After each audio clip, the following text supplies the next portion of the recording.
कबीरधाम जिला के कलेक्टर जन्मेजय महोबे आज शहर के अलावा सुदूर जंगल क्षेत्र के युवा मल्ला अग्निवीर सेना में भर्ती पर प्रोत्साहित करीन। ये मौका में कलेक्टर हकीन की अलग अलग गांव के युवा मल्ला इधर ही थल सेना और जल सेना में अग्निवीर के रूप में भर्ती करे के मौका मिला थे।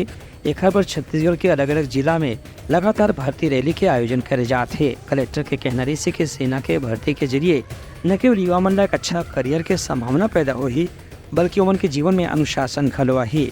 कलेक्टर हकीन कि सेना में भर्ती होने वाला इच्छुक युवा मन ला प्रशिक्षण देवर जिला प्रशासन डाले तैयारी घलो कराए जाही। उनकर कहना रही कि शारीरिक स्वास्थ्य और मानसिक तैयारी दोनों ला मिलाकर के सेना में भर्ती होकर के युवा मन ला अपन अच्छा करियर बनाए के तैयारी करना चाहिए। एक कार्यशाला में वरिष्ठ दूसरे अधिकारी मन घलो जानकारी दीन। ब्यूरो रिपोर्ट उत्तलंघा न्यूज।